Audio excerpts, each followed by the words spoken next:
Are you doing all of these foundational based protocols first? Because if not, none of that, the little sprinkles on top, they don't matter if the foundation's not set. So I want to share with you 5 habits that if you begin to adopt these, they will no doubt change your life. And then they'll make so much more change after that just easier. And I'll share with you why. Here we go.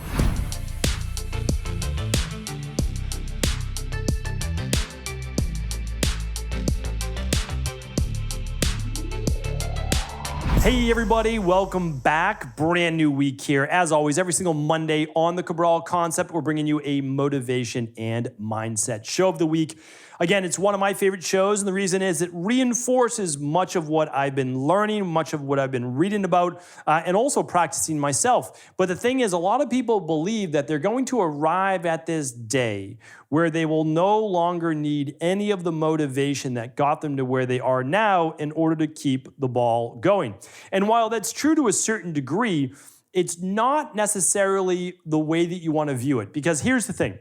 You right now in your mind have some type of vision that's a much more compelling future than maybe you're living in one right now. So for example, you're looking for the perfect partner or spouse or relationship, right? Or you're looking for a better career. You're looking for a better body transformation or more significant improvements in health or spirituality, whatever it might be, right? You have some specific goal, which is amazing, right? But the thing is, you're going to need some motivation to do the things to become the person who would achieve that goal. And I've shared that before, right? So that's what you're going to do. But then one day you're going to arrive at that. You're going to have that great relationship. You're going to have the body transformation, the health transformation, the spirituality transformation, the career transformation, like whatever that thing is, you will have it. You will one day succeed if you continue to work towards it. I have no doubt in my mind. So the thing is though, now you've achieved it. Well, there's 2 things that you need to now do. So the first one is you either need to continue on the same path to be able to keep what you have going, because that doesn't just stay by itself, right? It gets easier because now you know the system, right? You know the plan. So for example, for a lot of people that have achieved their ideal body weight, their ideal health, they know the foods that they need to eat. They know the exercise they need to do. They know they know the things that they need to do that got them there, right? So they can continue those. But the funny thing is, we humans, right? We humans, that once we achieve something, we say, wow, if I was able to achieve that, maybe I could also achieve this too, right? We seem to always want to up-level our life. It's pretty interesting. I think it's fascinating. There's nothing wrong with that. If what you're doing serves you in a healthy way and probably others around you, then go for it. Because in my mind, some of the happiest people that I know, that I've ever seen, are all about growth. Not unsustainable, not unrelenting, hardship, like difficult life growth. No, it's about growth is to say, how far can I push this? How amazing can I make my life and the lives of others around me? That is a worthy goal. That is a great growth-based goal. So the thing is though, I don't know that everybody's going to be able to get to that and achieve all the amazing things that they could with their life and should do with their life. And remember, there's never too late, right? I've talked about this a lot in high performance health lately. Is like, I shared with people the data, even if you don't start until 60 years old, you can still add, and this is just with a minimum, you can add an extra 8 years to your life, just starting at 60. And so if average life expectancy is somewhere between 74 and 77, let's just say it's 75, let's just go with that right there, or 76. Okay, we add another 8 years. So that's just on the average, right? So now we added another 8 years. Why is that significant? Because it's 10% more life for just doing the basics. So now you live to 84 years old. But if you're willing to do more than the basics, then you can at least get to 90, even if you don't start to 60. So it's pretty remarkable. But again, when you begin to open your mind, the possibilities for what you can do in life is endless. It really is. But I don't know that we're all going to get there unless we start to adopt some foundational-based principles. So I'm a huge believer in first principles thinking, foundational principles thinking, and before people start to add all the fancy stuff, we always talk about this in our functional medicine and integrative health practice. Like people are like, hey, what do you think about me taking, fisetin or this or that? Like, okay, fine, like great, could be good, but are you doing all of these foundational-based protocols first? Because if not, none of the little sprinkles on top, they don't matter if the foundation's not set. So I want to share with you 5 habits that if you begin to adopt these, they will no doubt change your life. And then they'll make so much more change after that just easier. And I'll share with you why. Here we go. First one is this: wake up 1 hour earlier. And you might say like, oh, okay, I've heard this before, wake up 1 hour early. Yes, but have you done it for 3 months in a row? Anybody can do it for a couple days or a couple weeks. Have you done it for 3 months in a row? Now, there is a maximum to this. I don't believe in the people who are waking up at 3 a.m., even 4 a.m. It's pretty early. 4 a.m. is about the earliest. I would say 4:35 is the right time for the earliest time for most people.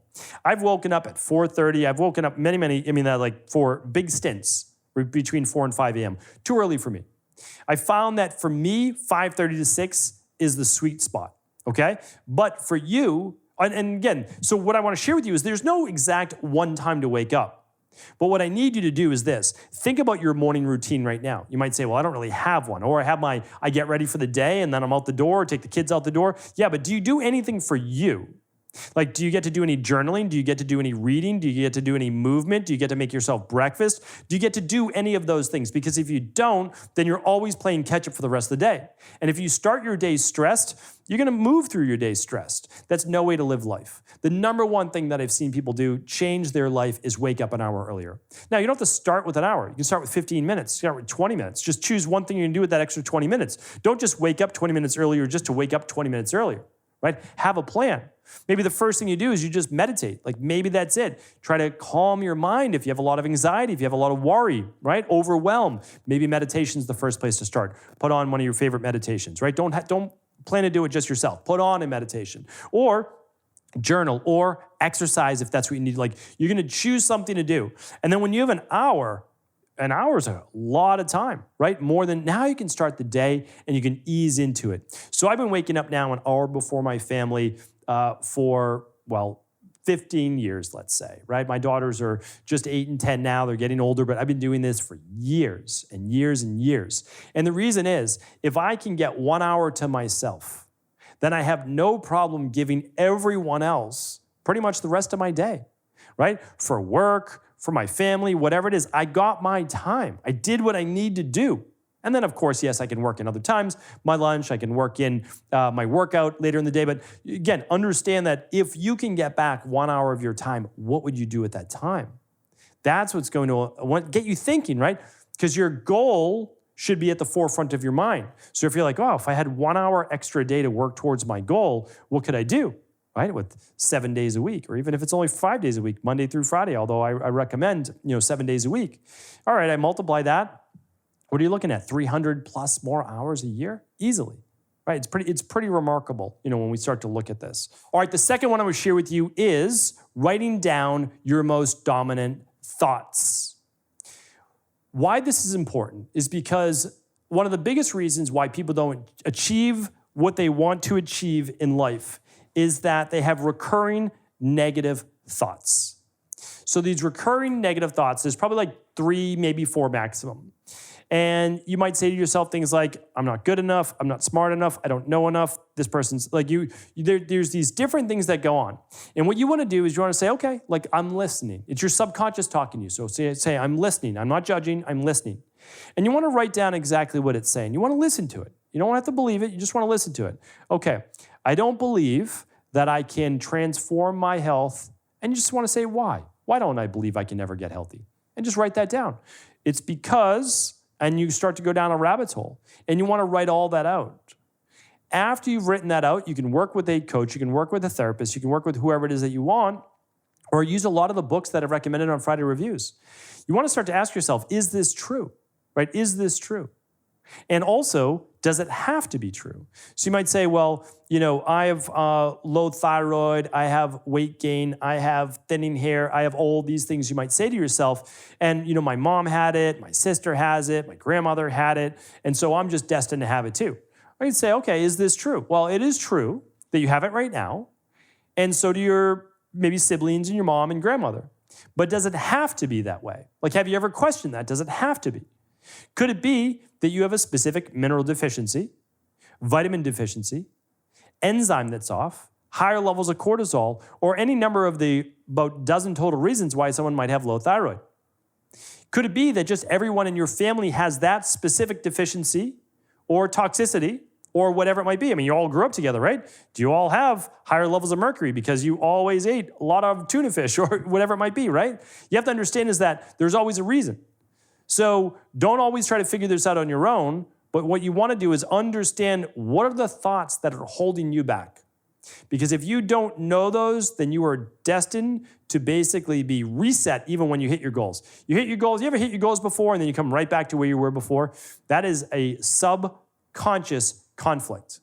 You cannot live in a place for very long that you don't actually believe you deserve, your self-worth believes you should have, or that you're worthy of. So please do write down those most dominant thoughts. Number 3 is this: learn something or work at something for 30 minutes every single day. Every single day, no days off. And the reason is no days off, it's too hard to pick back up. It really is. So just carve out a time. How about that 1 hour earlier that you woke up, right? Or 30 minutes earlier. What about that time? So that the first thing you do is work on you. Wouldn't that be amazing, right? So, okay, you're trying to transform your body. Why not meal prep for the day? Why not exercise for the day, right? Like you can do that specific time. You're trying to get a new career, or you want to, let's say, become a certified health coach, right? That's obviously a big part of what we do. What would you do? Spend 30 minutes every morning studying the material, right? You become an integrative health practitioner, literally in 12 weeks for level 1 and 2 weeks, level 2 and within 6 months. But you need to do 30 minutes a day. Not that much, but you still have to do it, right? Apply yourself. So that's what you're doing. And then once you graduate, again, this could be for anything. Just think about, like, you could be studying for a real estate agent exam. You could do it with anything that you're looking for, right? Most things are online now. So the thing is, once you graduate, don't stop, right? You use that 30 minutes for learning, or that 30 minutes now becomes you working on your website, your writing, your whatever it might be. And so that 30 minutes always to bettering you. Maybe the first time it's 30 minutes, every day is learning, but then it's application of that. Right? So maybe learning about an exercise program or a weight loss program or a health-based program, but then once you've learned about it, you've written it down, you have the blueprint, then the 30 minutes is for implementing, right? So it's learn, then take action. Learn, take action. One of the very best things that you can do is track your progress. So if every single day you're doing 30 minutes a day, you're going to be able to see that forward momentum. One of the absolute best things you do. And not forever. You're talking about 30 minutes a day. And if you're like, I don't have 30 minutes a day, then you need to wake up at 30 minutes earlier. Right? That's the way that it works. All right, number 4 is this: move your body. Move your body for 40 to 60 minutes a day. I didn't write 30, I wrote 40, because I just believe that most people are living a very sedentary lifestyle, even when we don't think we are. So I just want to share with you, left to my own program for my day, I'm seated at my desk, reading, writing, researching, and recording, right? That's what I'm doing. I do calls, I do meetings. I have to purposely schedule in walks and workouts to get me out of my chair. And I think a lot of us are like that. I mean, really, like even doing some errands. I've tracked my steps before, just doing errands. It's not that much. It's like 3,000 steps a day. It's really not that much. So what I want people to do is 2 20-minute blocks. You could do that. 20-minute walk in the morning, 20-minute weight workout later in the day, whatever it is that you want to do. But schedule that time. And here's why. It does so much more than just body. It's not about body. It's also about mind, right? It's body and mind. When you exercise, you get those feel-good neurotransmitters and endorphins going. Dopamine improves, serotonin improves, GABA improves, norepinephrine improves. Like all of these energy and feel-good neurochemicals in your body improve. What's that going to do? It's going to make tomorrow easier, right? Today, hard. Tomorrow, easier. The next day, a little bit easier. That's how you build momentum. So schedule it. It has to be scheduled. Don't have the time? That's what that hour earlier, right? That always goes back to that. Wake up 1 hour earlier, but schedule. Don't wake up an hour earlier just to wake up an hour earlier. Honestly, don't do that, because then you just be tired. But if you use it productively, your body's going to feel so good. All right, the last one is this. If we're going to be waking up 1 hour earlier, the other game changer is go to bed within 30 minutes of the same time every single night. What does this do? It puts your body into a rhythm, a true circadian rhythm. Go to bed. Ideal bedtime, somewhere between 9 and 10 at night for the most part. It really is. Again, you can argue back and forth. That's when cortisol is at its lowest. If it's not, then there's a dysfunctional diurnal rhythm, and you want to wake up then. If you go to bed at 9:30, you can wake up at 5:30, no problem, right? So you might say, well, I don't usually wake up till 7 now. Okay, well, now you have an hour and a half early. You have an hour and a half before you have to start the rest of your day. What can you do with 90 minutes, right? That's a lot of time. You might say, but I like to stay up till 10:30, 11. Okay, but why? Why do you like to stay up till 10:30, 11? Is there a reason? If it's just to like relax and all that, that's fine. So maybe there's a compromise. Go to bed at 10, wake up at 6. You're gonna find the right pattern for you. But going to bed within 30 minutes at the same time every single night allows your body to fall asleep within 10 minutes of your head hitting the pillow. It allows you to get more deep sleep, more REM sleep. Your body knows the rhythms. It knows when to go to sleep. It knows when to wake up. So when you wake up, you're not groggy. Because if you're always waking up at a different time, your body's going to be popping out of REM sleep. You're going to be really groggy, right? You're going to need more coffee. You're going to need more caffeine instead of you naturally being able to wake up with natural energy to then be more productive during your day to then move forward towards your goals. These 5 things have been absolute game changers for me. The clients in our practice, I wanted to share them here with you today. If you believe they can help, I always recommend do share this show with anyone you believe can serve. Have an amazing rest of the day. Let me know what goals you're going after in the comments. Take care, everybody. Thanks so much for tuning into today's show. Before you go, don't forget to hit that subscribe button. I want to make sure that you're getting our daily content, not missing out on anything. Functional medicine, wellness, weight gain, weight loss, anti-aging, living longer, stronger, and all of the most cutting-edge research. And if there's any topics you want to hear, feel free to leave them in the comments below. Take care.